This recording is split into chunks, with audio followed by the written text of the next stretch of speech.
Bonjour tout le monde, je suis Adil Jawhari, consultant réglementé en immigration canadienne reconnu par le ministère de l'Immigration, de la francisation et de l'intégration au Québec. Aujourd'hui, suite à la dernière vidéo, on va parler un peu de la distinction qu'il faut faire entre un permis de travail fermé et un permis de travail ouvert. Donc, au fond, le permis de travail fermé, c'est que vous devez travailler avec l'employeur qui vous a fait venir au Canada à travers un contrat de travail. Donc, cet employeur-là aurait fait des démarches pour pouvoir faire venir le candidat. Entre autres, il y a ce qu'on appelle l'étude d'impact sur le marché du travail. Il aura bien sûr octroyé un contrat de travail fermé à un employé qui vient de l'étranger. Donc, ce contrat-là va vous permettre ou va permettre à l'étranger de pouvoir aussi obtenir le permis de travail temporaire et le visa de travailleur étranger temporaire. Donc, vous avez l'obligation, selon les contrats que vous avez signés avec l'employeur, de travailler pour lui. En cas de problème ou de changement, il va falloir trouver un autre employeur éventuellement au Canada aussi, bien sûr, pour que vous puissiez changer de travail. Puis cet employeur-là va devoir aussi faire plus ou moins les mêmes démarches que l'employeur précédent. Donc, c'est très important. Si jamais votre contrat de travail se fait annuler avant votre arrivée au Canada ou pendant votre arrivée au Canada ou à l'intérieur du territoire canadien, c'est vraiment des cas par cas qu'on va regarder un cas à la fois. Donc, permis de travail fermé, le permis de travail ouvert, il y a bien sûr certaines dispositions législatives qui permettent à certains candidats internationaux d'arriver au Canada avec des permis de travail ouverts. Donc, la loi stipule dans plusieurs articles ces dispositions-là. Donc, il y a l'article 25.2 de la loi sur l'immigration, ce qu'on appelle les exceptions quant aux politiques d'intérêt public. Le règlement, dans son article 204, parle des accords ou ententes internationaux. Toujours le règlement, dans son article 205, parle des intérêts canadiens. L'article 206, aucun moyen de subsistance pour des travailleurs étrangers temporaires qui sont déjà sur le territoire canadien.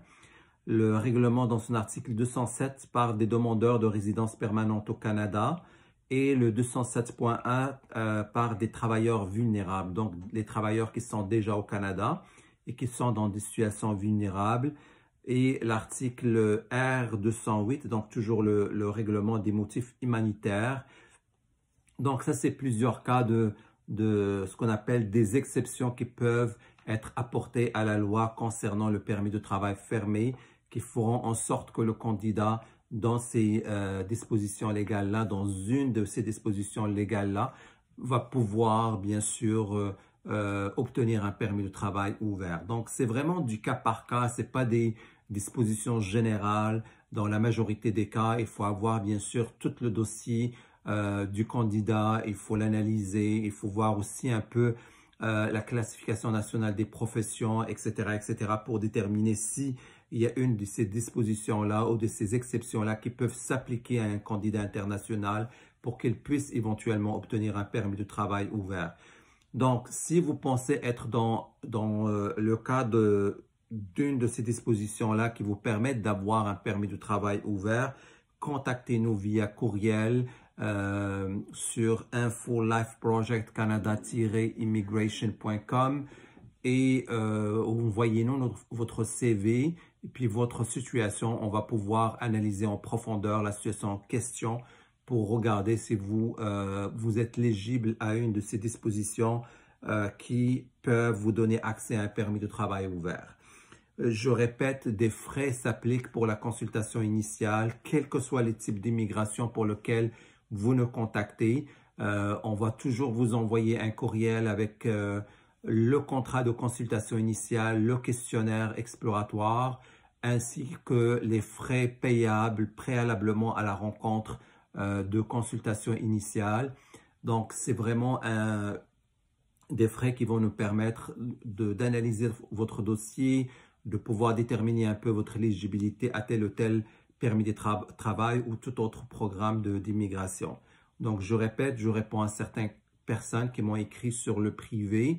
Le travail qu'on effectue n'est pas gratuit. On est là pour vous aider, pour vous accompagner, mais c'est un travail rémunéré et non pas gratuit. Malheureusement, tous les frais sont payables à l'avance et non pas à votre arrivée au Canada. Donc, on ne peut pas attendre que vous arrivez ou pas au Canada pour qu'on puisse récupérer nos honoraires.